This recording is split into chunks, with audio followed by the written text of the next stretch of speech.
Hello, everyone. Good afternoon. Good morning if you're joining us from out west. Welcome to the third webinar in the 2024-25 FCM Collective Series. Today's session is entitled Exploring Residential Wildfire Resilience Solutions. My name is Evan Clark, and I'm the Manager of Partnerships and Sponsorships at FCM, and I'm so glad to welcome our presenting partners at Intact today for a constructive solutions-based discussion on community resilience. In recent years, Canadians have been confronted with record-breaking heat waves, flooding, hurricanes, and wildfires that have severely damaged homes, businesses, and communities. The number of affected communities across the country is expected to continue increasing with the rate of extreme weather events, having increased globally by about 83% in the last 20 years. There's no doubt municipalities are at the heart of building climate-resilient communities. As we move forward with our commitment to reconciliation, I want to acknowledge that FCM's head office is located on the unceded, unsurrendered territory of the Anishinaabe Algonquin Nation, whose presence here reaches back to time immemorial. As an organization, FCM endeavors to unlearn colonial mindsets and practices, grow in knowledge, and adapt our ways of working. As we continue to build meaningful relationships, we recognize the historic and ongoing contributions of Indigenous peoples and honor their leadership and partnership in shaping and strengthening communities across the country. I welcome you all to acknowledge the land you are joining us from. Now, before I turn things over to the experts, I have a few housekeeping items to mention. L'interprétation simultanée est disponible pour notre session aujourd'hui. Pour accéder à l'audio en français, il faut simplement cliquer la petite icône du globe au bas de l'écran vers la droite et sélectionner le français. If you do not select a language, you will hear the live audio in English. Je vous donne quelques secondes pour faire le choix de langue.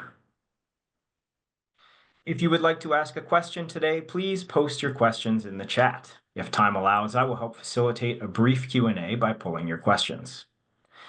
Finally, please note that this session is being recorded and will be available on demand on the FCM website. I would now like to introduce you to our first speaker for today's session. Carla Smith is the Executive Vice President and Chief People, Strategy, and Climate Officer for Intact. As the head of climate, Smith ensures that climate change is prioritized as a lens through which Intact manages its business and that the organization's internal climate change goals are met, including its commitment to achieve net zero emissions by 2050 to align with the Paris Agreement and have its operational emissions by 2030. Smith's career with Intact has spanned more than 20 years, holding senior leadership positions throughout the company. And in addition to her duties as Chief Climate Officer, she currently serves as the Global Chief Human Resources Officer and the Chief Strategy Officer, developing and sustaining Intact's corporate strategy by equipping the senior team to navigate important strategic decisions and trade-offs. Over to you, Carla. Thank you very much. Can you hear me okay? Loud and clear. Okay, excellent. So thanks to all of you for joining us today and to the Federation of Canadian Municipalities for making this possible.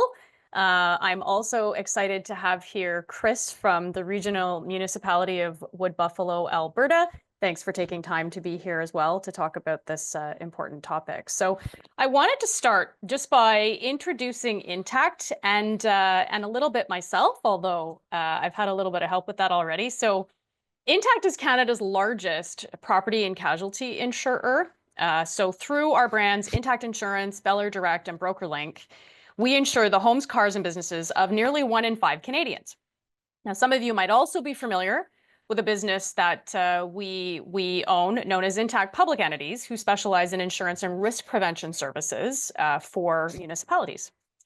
So as it was said earlier, I've been with Intact for over 20 years. In fact, recently it became over 25 years. And that's actually been possible because of how strongly connected I feel to our purpose as a business, which is to help people, businesses, and society prosper in good times and be resilient in bad times. Now, because of what we do, we've been on the forefront of climate change for decades. We see it as one of the biggest systemic risks of our time. And I know that all of you are acutely aware of the impacts that Canadians are facing across the country. It was, of course, another very challenging summer. So at Intact, we paid out over $1 billion in claims, but more importantly, we saw up close the suffering that was caused by those extreme weather events, as did many of you. And that makes us motivated to continue to develop solutions that will help society to be more resilient. Now, we have been on the front lines for over a decade, helping customers get back on track from the extreme impacts of weather. But we've decided we don't want to just be in the aftermath. We want to help communities be more resilient, and that means investing in prevention and adaptation solutions in advance. So maybe just to give you a little bit of a sense of how we're trying to be helpful on that front, a decade ago, we stood up what is known as the Intact Center on Climate Adaptation at the University of Waterloo. And while they bear our name, they're an independent scientific institute that report through the Faculty of the Environment. We did that because we wanted Canada to have an indisputable, scientific guidance for what needs to be done in society to be more resilient to extreme weather.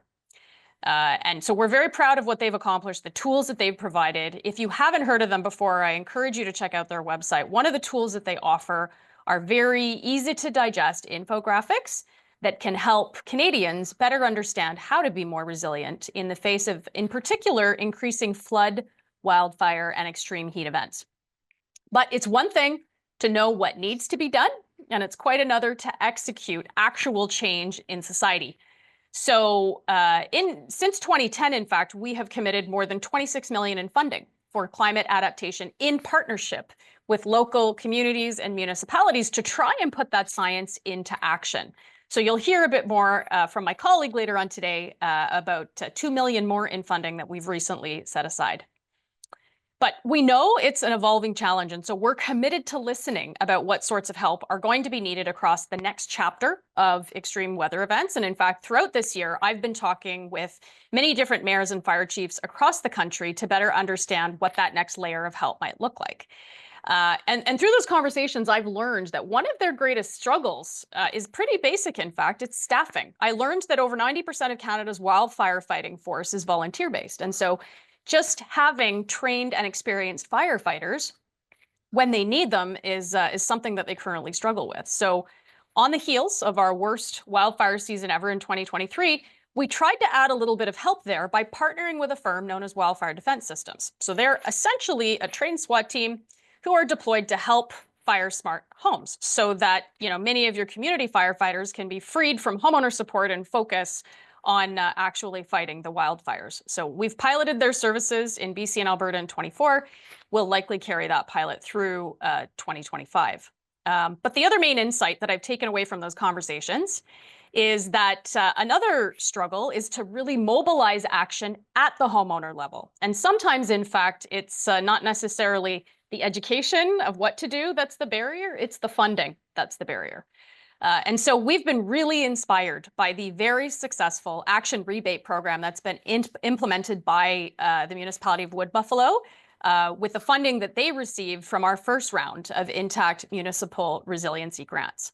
And so I'll leave it to Chris to tell you the details of what they did, but I'll say that we are really proud of their initiative. And I personally talk a lot about it with a variety of stakeholders as the type of local innovation and partnership that we need to be thinking about.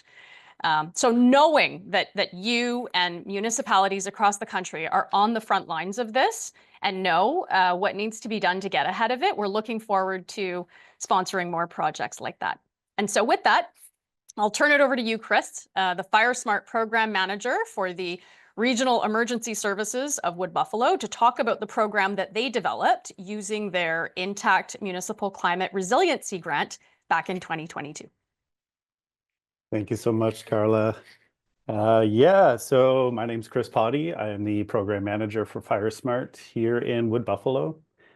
I'm coming to you from Treaty A territory, which is the traditional lands of the Cree, Dene, and unceded territory of the Métis. So just a little bit about me. I came to Fort McMurray in 2009. I grew up in Nova Scotia, and I came out here to attend environmental technology at Keyano College.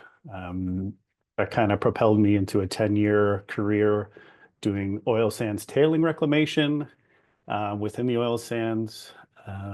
2016, as you probably know, the Horse River wildfire came through our region. Unfortunately, I did lose my home in that wildfire. And just some numbers regarding that event. There was 89,000 evacuees. We were gone for about a month. 2,400 structures were lost within Fort McMurray. And the fire itself was about 500,000 hectares in size. So switched careers in 2020, right in the middle of the pandemic. I joined Regional Emergency Services as a FireSmart analyst and eventually took the program manager role in 2023. So a lot of groundwork has been done in this program before I joined. I've got to give a big shout out to my previous supervisor, Erin. She's the one that I think originally applied for the Intact grant. So we executed that together in the summer of 2022. So just before I jump into the grant, I want to lay some groundwork for why this partnership was so important with Intact. I just want to give some historical context of some wildfire mitigation efforts that we've done in our region prior to the rebate program. So next slide. So since 2016, we did receive some large funding from the government of Alberta and the Canadian Red Cross. And that money was geared towards mitigation. So we developed a wildfire mitigation strategy in 2017. This identified high hazard areas around our region. And just again, for context, if you don't know the size of our region, it's about 60,000 square kilometers. And just for reference, my home province of Nova Scotia is about 55,000 square kilometers. So although the fire was about 500,000 hectares, we've got a lot of land to manage, a lot of communities to protect. So like I said, since 2016, we've done about 500 hectares of vegetation management. This is about 100 meters out from residents into the forest. We do some vegetation management like pruning, thinning, reducing the fuel load. You can see in the bottom picture there, that's our community of Abasand, which was, I think, about 90% destroyed in 2016. So you can see the boundary around the community. We've created these green spaces called fuel breaks, and those were implemented during 2016, during the fire as a response. So these are around every neighborhood, every community in our region. And then beyond that, as you go out into the forest, FireSmart came in and we did some thinning. Again, just to reduce that wildfire intensity as it encroaches or impinges on a neighborhood. So aside from veg management, we've done dozens of public engagements, radio, social media. We've done about 1,200 FireSmart home assessments in the last 5 years. We've supported our rural communities during wildfire threats. Just because we had the big fire in 2016 doesn't mean we're out of the woods yet. We've had a number of evacuations since then, even this past summer. Half of Fort McMurray was evacuated. And Carla, you mentioned that wildfire defense systems. I actually got to meet those guys in in this neighborhood that you're looking at. And it was amazing just to see some of the work they were doing while folks were evacuated. They came in, removed some combustibles from around the home, and just to give the home a fighting chance while folks were evacuated. And we have built a FireSmart interpretive trail within our community. We're super proud of this. We got to open it this summer, and it's a great educational piece for people of all ages in our region. Like I said, we created a wildfire mitigation strategy. The first one was 2017, and then 5 years later, 2022, we updated it. And honestly, the biggest comment is in that strategy was there needs to be more work done on private property. We've done a lot of work as a municipality. We've created these fuel breaks. We've created awareness, but we're still not seeing that action by homeowners.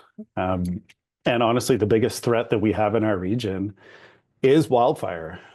And it's not so much the big wall of flame that comes in and impinges the neighborhood. It's more so the embers that are being cast, kilometers in front of a fire that are going to impact the home the most. So that's where FireSmart comes in.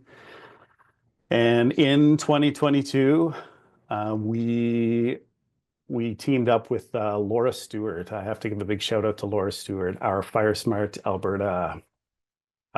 She's the FireSmart queen, we call her. She showed us this opportunity with Intact, and we built a program together called the FireSmart Home Action Rebate Program, and we were successful in receiving it. So how did we do it? So we tied the rebate program into our FireSmart home assessments. Now, a FireSmart home assessment, we come out to your property. We have a one-on-one discussion about wildfire risks around your home. It's that tailored information to the homeowner. We're getting into backyards and having those discussions. It's our best tool for public education. And this rebate program was extremely successful in getting us into more backyards. The assessments are voluntary on behalf of the homeowner. We offer them for free within the municipality, across the entire municipality. And yeah, so how the process worked, the rebate process. So again, we received that $100,000 from Intact. So homeowners had to sign up to get a home assessment with us. We scheduled it, we came out, had the discussion, generated an electronic report for them, and we gave them recommendations on what they should be changing on their home to just reduce their wildfire risk. And we explained a few projects that would be supported with a rebate through this grant program. Replacing roofs, replacing decks, replacing windows, fencing, things like that. And we ended up doing 619 home assessments across the municipality that summer. And we were able to support 51 projects.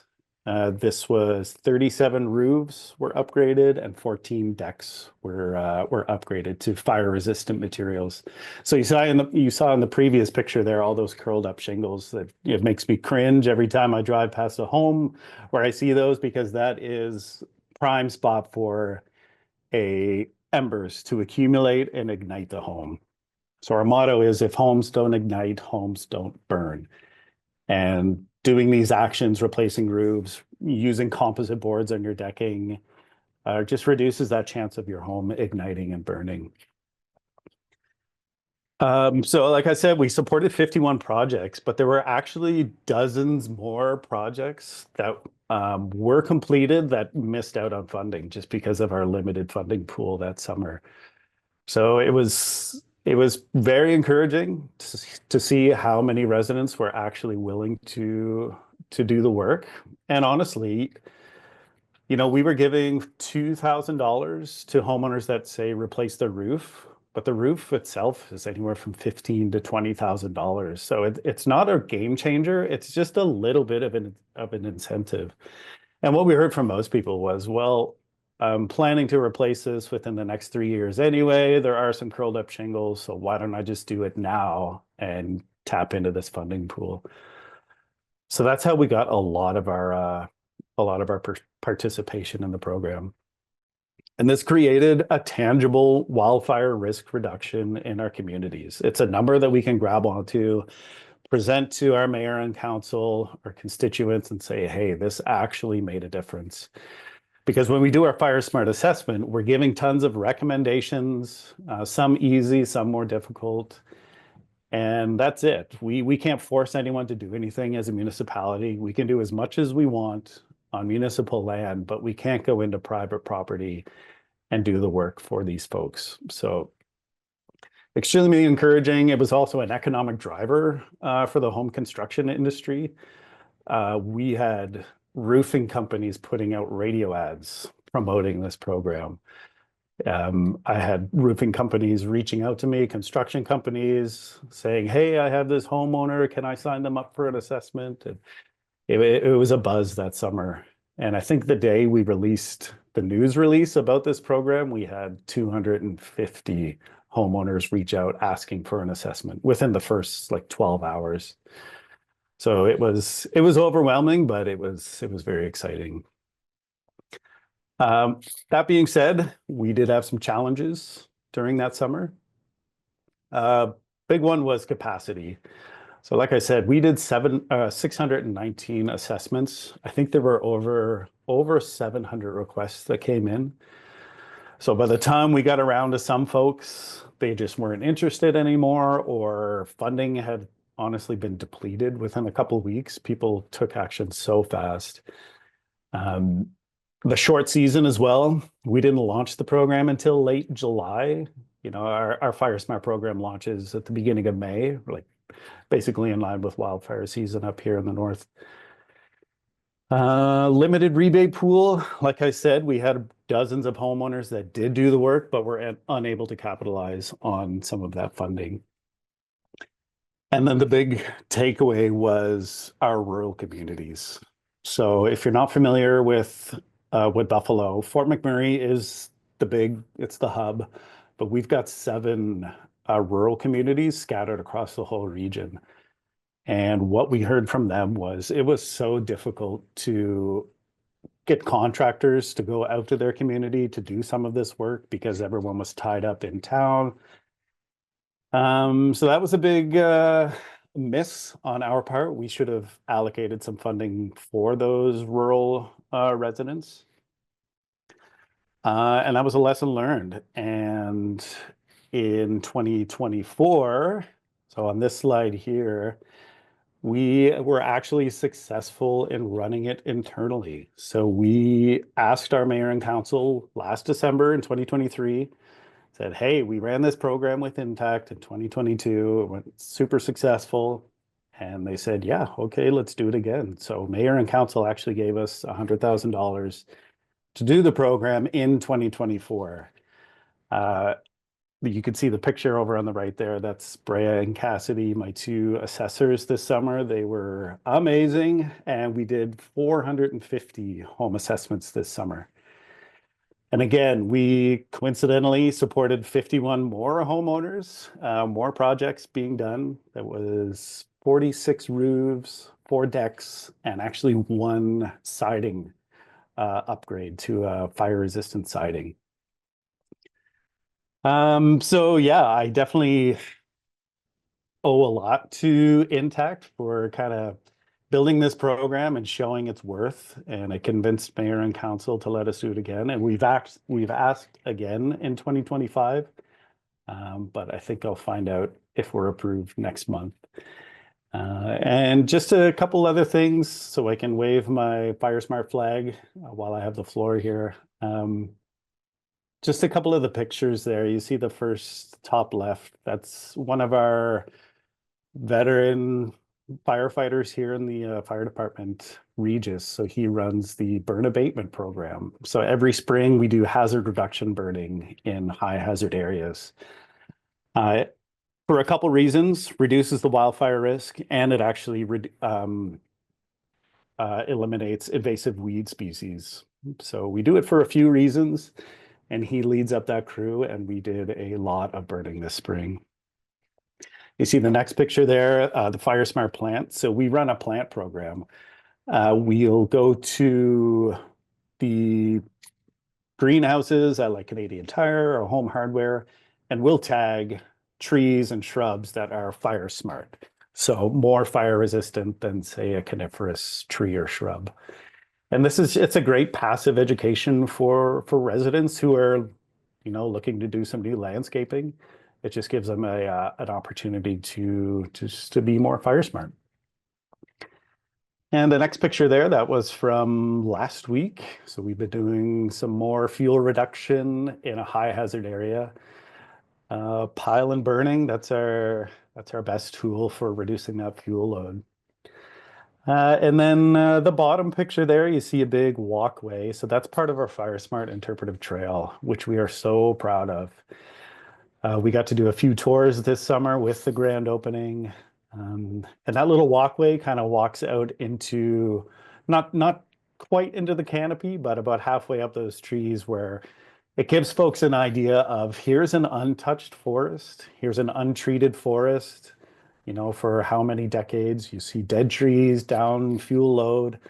And then when they turn around and come back into the trail, they see a FireSmart treated area and how open it is. And it's got the green, lush, leafy vegetation with that high moisture content.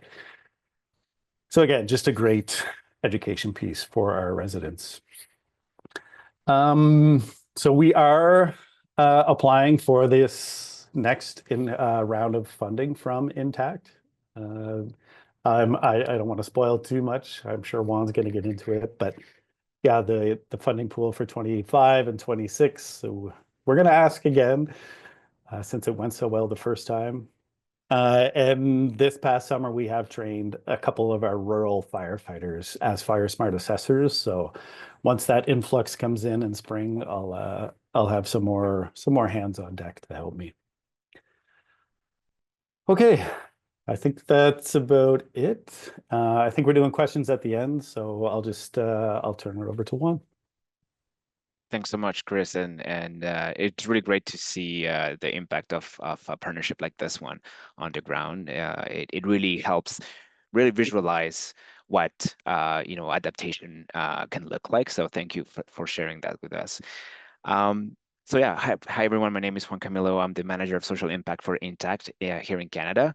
So I'll talk about a bit more about our municipal climate resiliency grants, but before I go there, I just want to give a bit more context about our approach to building resilient communities, which Carla talked about a bit at the beginning. So like Carla mentioned, we've invested over 25 million in climate adaptation projects in this last decade. The Intact Center is one of them. We've also built a partnership with the Nature Conservancy of Canada to help protect critical ecosystems. We know that nature is our first line of defense against flood, for example. So we know there's it's quite important to protect those critical ecosystems to mitigate the impacts of flood and wildfire in certain cases. The third pillar that we've invested in is the municipal grants. So we invested in 2022, $1 million, 10 projects, great success. And now we're about to embark on the second cycle of this granting program. If you don't mind going to the next slide, just to help you visualize how our work is intertwined with how we our building resilient communities work is intertwined with our own approach to climate. So just so to help you understand here, we define resilient communities as being climate proof and economically thriving. And so on the climate resilience piece, it connects directly to the adapt pillar of a climate strategy, which is our internal strategy here, which is rooted in 5 intentions: committing to net zero, collaborating with governments and industries to accelerate climate action, enable the transition to carbon neutrality, shape customer behavior, and again, like I mentioned earlier, the adapt pillar, which is aiming to accelerate adaptation efforts across the country. So I just wanted to kind of like put the visuals here to help you understand that the commitment from us to build climate resilience is internal and external. It is really connected across the business. Now I'm going to talk about the municipal grants. So creating in 2022, this is the second cycle. Why municipalities? Because they are the front lines of flood and wildfire risk management. And so providing them with the resources to assess their exposure while also mobilizing residents is essential to building climate resiliency. And so in 2025, we're going to be committing $2 million over 2 years to help projects that will address wildfire risk and flood risk. So we're gonna our projects will what we're trying to do here as well is that the projects that we fund leverage the resources from the Intact Center on Climate Adaptation as well as FireSmart who have developed proven solutions to help reduce wildfire and flood risk. Next slide, please. So who's eligible for the grant? So municipalities, quite obvious, indigenous communities as well, and CRA registered charities in collaboration with municipalities or an indigenous communities. So a municipality can apply in collaboration with an NGO and vice versa. We know that, for example, in the FireSmart case, it is the FireSmart program who applies on behalf of the municipality. So when we receive applications from the charity, what we want to make sure is that there's a letter of support from the municipality, from council, from the mayor, to make sure that they're really committed to implementing the project. The maximum grant per project currently is $200,000, which is twice the amount that we implemented in 2022. Next slide, please. What we're trying to accomplish, the ideal outcomes here. So obviously, from our perspective, we want to help to avert future losses. Needless to say that there is an urgency to continue to implement adaptation measures to reduce the impact of severe weather. We want to be able to support projects that have the ability to scale. And I think the project that Chris described today, it's a perfect example of how we can implement something in a small part of the land that has potential to grow and help rural communities, for example, around. And our project, our program, aims to have a cross-country impact. So we're going to be funding projects across the country. We're going to prioritize climate vulnerable communities. So we want to make sure that we're really helping the communities that have the most, the highest risk and that have the highest barriers to access resources. So that's kind of like the lens that we're trying to apply in the selection here. To give you an idea, again, I'm going to go fast here because I think Chris provided a really good overview of what wildfire resilience can look like from a FireSmart perspective. But here you see some examples of community-level wildfire resilience projects that we could potentially fund in this new cycle. So from delivering and implementing FireSmart training and solutions to improving access to water supply, for example, we're trying to support as many projects at a community level as possible. Again, these are examples. So if you ever have any questions regarding the specifics of the project, happy to discuss this during a meeting on a one-on-one or on the FAQs if necessary. Here's the second example of homeowner level wildfire resilience projects. Won't go into the details here much. It summarizes a lot the project that Chris and the team implemented back in 2022. So just to give you an idea of how the granting program works here, so applications will be accepted until January 31st, 2025. We are running webinars to help build the capacity of applicants. So we had two earlier in the fall, one on flood, one on wildfire, this one with FCM. We're going to have another one on January 14th, who's going to focus specifically on going through the application process and the application itself. So that for those who it's the first time they're submitting a granting application, they have the opportunity to ask questions live. We're going to spend some time over February and March to evaluate, approve, and inform the recipients with an announcement date of May 2025. So yeah, so that's just to give an idea how the program works in a nutshell. I encourage you to scan or click on the resources here for the Intact Center on Climate Adaptation and our website. You'll find all the information about the granting program on our website, and there are a lot of really handy resources, practical resources on the Intact Center's website as well. And I just want to reiterate that while we're talking here about wildfire resilience, our granting program also addresses flood resilience. So if you have questions about flood resilience projects, again, encourage you to go into our website to learn more. Thank you. And now I think the FAQs. That's a great one, Camilo, and thank you very much, Chris. A lot to digest there. Folks, if you'd like to ask a question today, feel free to drop them in the chat. I have a question, maybe to get the ball rolling, and this would probably be for Chris. So, Chris, based on your experience, what do you think is the biggest change a homeowner can make? And maybe this is at everyone's self-interest here. What's the biggest change a homeowner can make to their property to reduce the risk of ignition? Yeah, so when we do our home assessment and we give these suggestions to homeowners, it's categorized into immediate actions or future actions.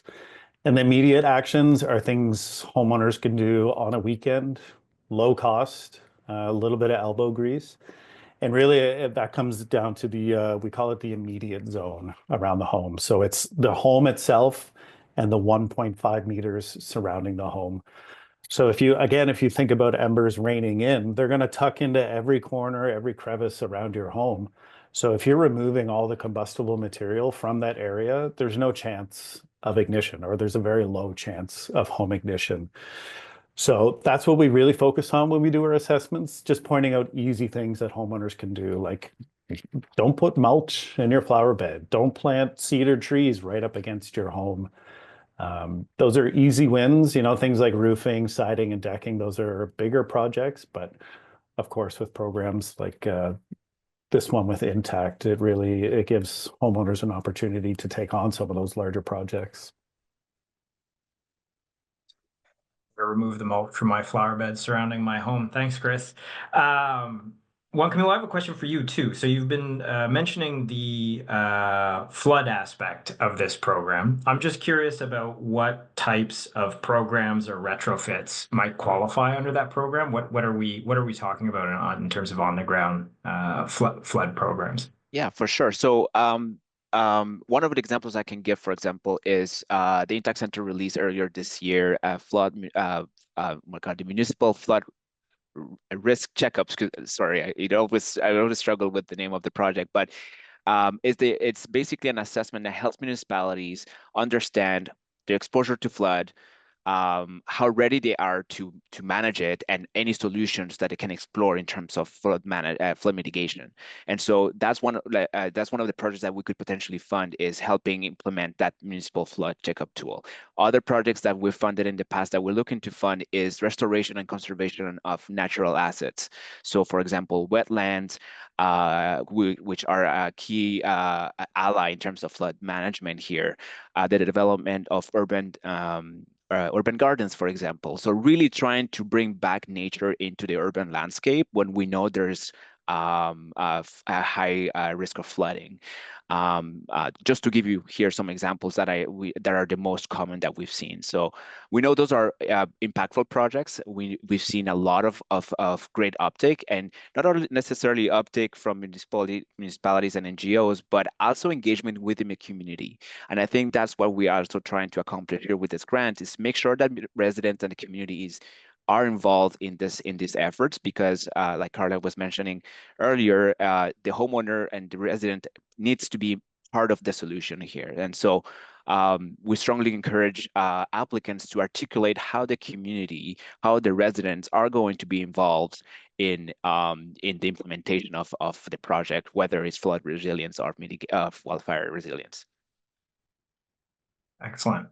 And just a follow-up too, just wondering if there are any restrictions on your grants that would prevent stacking with other available funding offers. And I'm thinking very specifically about the FCM's Green Municipal Fund offers related to our adaptation program, the brand new Local Leaders for Climate Adaptation program, and to some extent, probably the growing Canadian Community Canopies program, which allows for tree planting within municipalities. And I'm thinking specifically about low ignition greenery that Chris was alluding to. So in terms of restriction, we designed the program to be as flexible as we can, because we know that municipalities are at different stages in their journey. So like creating a very a limited scope here can really break it or make it for certain municipalities in terms of getting funding. We know that while it's only $200,000, our grants can be the starting point for something bigger. And so the restrictions, I would say the restrictions are there's not really a major restriction in terms of what we're going to fund and what we're going to fund. Like we're flexible from a budget perspective. We can fund staffing, for example, programming, education. Really, we have a vast array of projects that we can fund. If folks have specific questions about a project that they want to apply, I maybe encourage them to reach out to me or Intact to maybe talk to the specificities of their proposal. But really here, what we try to do is something that can offer several entry points to municipalities and NGOs, and especially also indigenous communities, which often have very limited access to resources. So it's I know it's not a clear answer, but I just wanted to clarify that it was meant to be designed that way. Excellent. Chris, I'm just going to come back to you for a second, and something tweaked for me when you were talking about sort of the builder and contractor participation in your local program. I'm just wondering if there's an aspect of that program that is, builder or contractor education to encourage sort of the use of fire-resistant materials in their construction practices. That's a great point. And I think our region is pretty well versed in wildfire and knowing the risks and the options that homeowners have. That's the benefit, I guess, of going through a big wildfire like we did in 2016, is everyone knows the risks now. We all lived through it, we all evacuated together, and we all rebuilt mostly together. So a lot of these local contractors were involved in the rebuild phase after 2016. And although I wasn't part of the fire department at that time, I'm sure there was a huge education push for, building these homes with proper fire-rated asphalt shingles, and just using, multi-pane windows. And but yeah, I definitely agree that contractors play a big role. Homeowners have their favorite contractors and they're taking their advice. So if we can get in there and influence those decisions, then that's just another feather in our cap for the education piece. Excellent. And what's on your wish list for 2025, Chris? Ooh, yeah, hopefully that mayor and council approves our $100,000 ask for our program. I already got approved for 2 more assessors. And of course, I hope we are successful for this Intact grant. My application's almost finished, so you should see it soon. Fun. Not seeing any additional activity in the chat. So Chris, I'd leave it to you if you have any final thoughts. Yeah, nothing else for me. I would encourage anyone to reach out, please. We've got a lot of experience with FireSmart, with wildfire mitigation. We've seen it all in this region. So I know some other communities are in their infancy in their FireSmart programs, and I'd be happy to offer any advice or explain how any of our programs work. So please reach out. It's a nice offer, Chris. Maybe you want to drop your coordinates in the chat. Sure. A couple questions coming in now. So one, Camilo, if you had some final thoughts, maybe hold them for a second. Kendall Spence is wondering if there's a big list of what could be covered under the program. So we do have a list of projects that and what could be covered on our website. So what I maybe share here on the chat the link to our website. And Kendall, if you want, I'll also share my coordinates and we can have a discussion one-on-one if you want to maybe further explore possibility here. But I think it's a long list, so I think it's easier if I just share it here on the chat. Excellent. And if you're in the chat now, but I'll read this for everyone's benefit. So Jim Arnold, who is a new fire chief to Candle Lake, and where they protect $850 million worth of property. They are surrounded by old growth forests with lots of dead or dying within the forests. In the past, it was not a fire professional who assisted with location for fuel management. He is now a FireSmart advanced assessor and will be starting from scratch within their community. How would you suggest that they get started with limited funds from the municipality. They have purchased values protection equipment, but nowhere near the funds required. Probably a big question, but any suggestions on a starting point? I've got a few. I can certainly jump in. So FireSmart Canada does offer Wildfire Preparedness Day grants. So you can apply and get $500 to host a little community event this coming May. It's a great way to get some education out there into the community and try to gain some of those champions within the community, because it can't be just one person. Although I am the sole FireSmart person here in the RMWB, I rely a lot on our fire department, my provincial partners, folks like Intact, and bringing all of these programs to our residents. So getting folks together, get some food. People love food. And provide some of that education and try to gain some of that traction. Just get out into the community. And honestly, assessments are free for folks. So a lot of communities and fire departments rely on their volunteer staff to do these assessments. We're lucky enough to hire some full-time folks to do it, but get out there into the community and start talking with your neighbors, because they're the ones that are very aware of, or maybe somewhat aware of the hazards around their community, and they're the ones that are going to help you. I have a couple of other suggestions. I would completely agree with Chris that education is a very important first step. People can't care about what they don't understand, no less act on it. And so I think, any amount of education, that sort of homeowner diagnostic, one of the tools I spoke about at the Intact Center on Climate Adaptation are these wonderful, very easily digestible sort of pictures, more than words, infographics that they publish. They're free.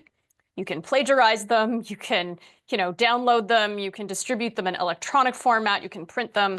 Whatever's helpful, you can use those as an education tool in your community if you wish. They show people what they can do that is no cost, low cost, medium cost, all the way up to some of the more expensive but potentially more impactful things that they can do. Certainly step one, is to educate. And then very quickly thereafter, I think once you've got a groundswell of people who know what needs to be done but are struggling in the execution of it, you'll run into some of those barriers that we talked about. And I think to the extent that you get to the point where you'd like to make a case for greater funding, there are not, there's the Intact Municipal Resiliency Grant, and there's other sources that you can reach out to make your case. You're already doing a great job by sort of positioning the importance in dollars of the amount of property that you're protecting in your community. So I think that's great.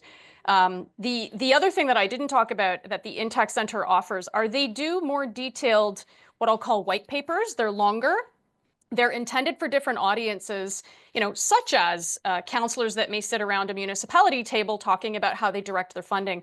And to the extent that some of that science can help you make the case for a bit of additional funding going towards, one or another initiative, whether that funding is, coming from the province, coming from the feds, coming from other sources, maybe some of those resources can help you to have a few proof points in there that'll help you make that case and have a better chance at getting that funding.